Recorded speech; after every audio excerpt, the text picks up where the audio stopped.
Hello student, welcome to my YouTube channel base of education Mantra. Student, आज की इस video में हम करने वाले हैं क्लास 8 की वर्कशीट नंबर 3 यानी कि कार्यपत्र नंबर 3, जो कि विषय हिंदी से संबंधित है। हिंदी में लाख की चूड़ियों से संबंधित ये वीडियो है।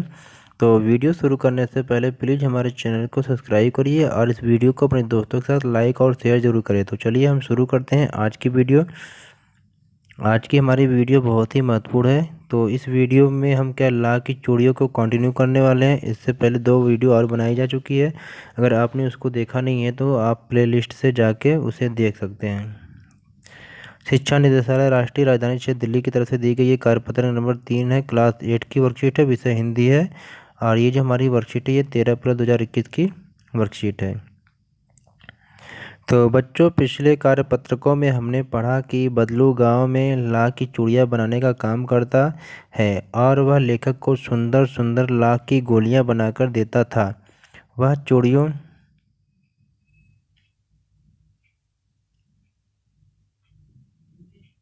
वह चूड़ियों को पैसे से नहीं बेचता, बल्कि उसका अभी तक वस्तु विनिमय का तरीका था। वस्तु विनिमय का तरीका का मतलब है कि किसी वस्तु को देकर दूसरी वस्तु लेना।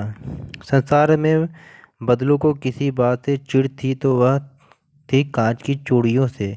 यदि किसी भी स्त्री के हाथों में उसे कांच की चूड़ियाँ दिख जाती थी तो वह अंदर ही अंदर कुढ़ उठता और कभी कभी तो 2-4 बातें भी सुना देता। तो इस कहानी में हमने अब तक यही पढ़ा था। अब इस कहानी में क्या है, इसे हम इसे अब क्या आगे पढ़ते हैं कि आगे अब क्या हुआ। मुझसे तो वह घंटों बातें किया करता, कभी मेरी पढ़ाई के बारे में पूछता, कभी मेरे घर के बारे में और कभी यूं ही शहर के जीवन के बारे में। मैं उससे कहता कि शहर में सब कांच की चूड़ियाँ पहनते हैं तो वह उत्तर देता, शहर की बात और है लला। वहाँ तो सब कुछ होता है। वहाँ तो वहाँ तो औरतें अपने मर्द का हाथ पकड़कर सड़कों पर घूमती भी हैं। यहाँ पर मर्द का मतलब होता है पति। और फिर उनकी कलाइयाँ नाजुक होती हैं न। लाख की चूड़ियाँ पहने तो मोच ना आ जाए। लाख की चूड़ियाँ पहने तो मोच ना आ जाए, बदलू कहता है। फिर कभी कभी बदलू मेरी अच्छी खासी खातिर भी करता। अच्छी खासी खातिर का मतलब कि पानी देना या कुछ खिलाना पिलाना, हालचाल पूछना। जिन दिनों उसकी गाय के जिन दिन उसकी गाय के दूध होता वह सदा मेरे लिए मलाई बचाकर रखता। और आम की फसल में तो रोज ही उसके यहाँ से 2-4 आम खा आता। यानी जब आम का समय था तो आम हमेशा 2-4 खाता रहता था।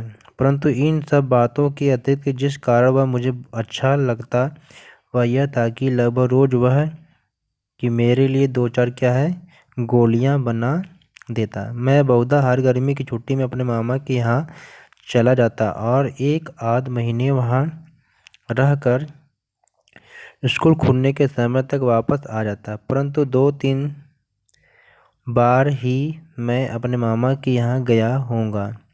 तभी मेरे पिता की एक दूसरे शहर में ट्रांसफ़र यानी कि बदली हो गई। आप जानते हैं कि जो लोग रहते हैं बदली हो जाने की वजह से क्या है, वो दूसरी जगह जाना पड़ता है। फिर और एक लंबी अवधि तक मैं अपने मामा के घर गांव न जा सका। तब लगभग 8-10 वर्षों के बाद जब मैं वहां गया तो इतना बड़ा हो चुका था कि ला की गोलियों में मेरी कोई रुचि नहीं लगी थी। यानी कि लेखक क्या है, बड़ा हो गया था तो उस समय उसे क्या है, ला की गोलियों में कोई रुचि नहीं थी।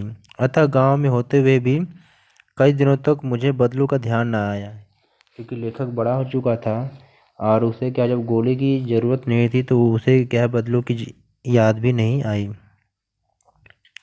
इस बीच मैंने देखा कि गांव में लगभग सभी स्त्रियां कांच की चूड़ियां पहनते हैं। विरले ही हाथों में मैंने लाख की चूड़ियां देखी। यानी कि सभी लोग क्या है कांच की चूड़ियां पहनने लगे। किसी किसी के हाथ में ही क्या है लाख की चूड़ियां देखने को मिलती थी। तब एक दिन सासा मुझे बदलू का ध्यान आया। बात यह हुई कि बरसात में मेरे मामा की छोटी लड़की आंगन में फिसल कर गिर पड़ी और उसके हाथ में कांच की चूड़ी टूटकर उसकी कलाई में घुस गई और उससे खून बहने लगा। मेरे मामा उस समय घर पर न थे, मुझे ही क्या है मरहम पट्टी करनी पड़ी। तभी सहसा मुझे बदलू का ध्यान हो आया। मैंने सोचा कि उससे मिल आऊं, अतः शाम को घूमते घूमते उसके घर चला गया। बदलू वहीं चबूतरे पर नीम के नीचे एक खाट पर लेटा था। अब क्या है, इस कहानी में कुछ शब्द आए हुए हैं जिनके अर्थ को हम देख लेते हैं। जैसे कुछ शब्द आए हैं, मर्द। मर्द का मतलब होता है पति। नाजुक का मतलब होता है कोमल। खातिर मतलब मेहमान नवाजी, जैसे कोई मेहमान आता है उसकी हम देखभाल करते हैं, खाने पीने देते हैं, उसे कहते हैं खातिर बातिर। बहुधा मतलब होता है हमेशा। और अवधि का मतलब होता है समय। रुचि मतलब लगाव, इंटरेस्ट। विरले मतलब बहुत कम। सहसा मतलब एकाएक।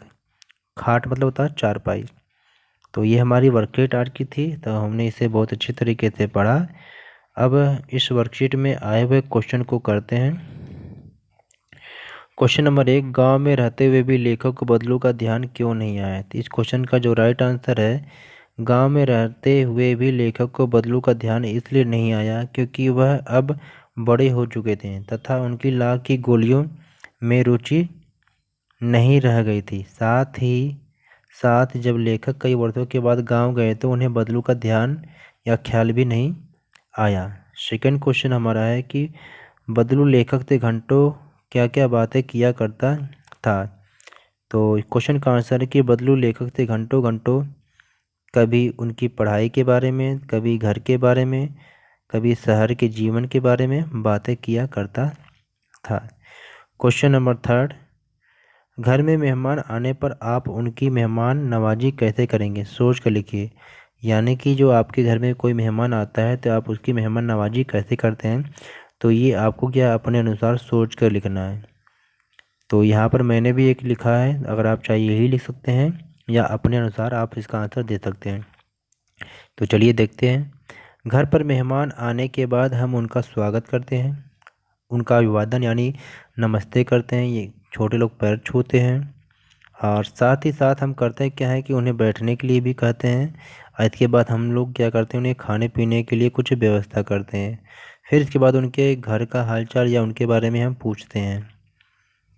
क्वेश्चन 4, अपने मित्रों या भाई बहन से बातचीत करके लिखिए कि लाख से चूड़ियों के अतिरिक्त क्या क्या चीज़ें बनती हैं। यानी कि आप अपने मित्र से या भाई से ये पूछकर पता करिए या लिखिए कि लाख से क्या है चूड़ियों के अलावा और क्या क्या चीज़ें बनाई जाती हैं। तो इसका आंसर है लाख से चूड़ियों के अतिरिक्त सजावट के सामान, गोलियाँ, मूर्तियाँ इत्यादि भी बनाए जाते हैं। तो आई होप हमने इस वर्कशीट को बहुत इजीली तरीके से कंप्लीट किया। तो प्लीज़ हमारे चैनल को सब्सक्राइब करिए और इस वीडियो को अपने दोस्तों के साथ ज़्यादा से ज़्यादा शेयर करें। Okay, take care, good bye. फिर मिलते हैं एक नई वीडियो के साथ।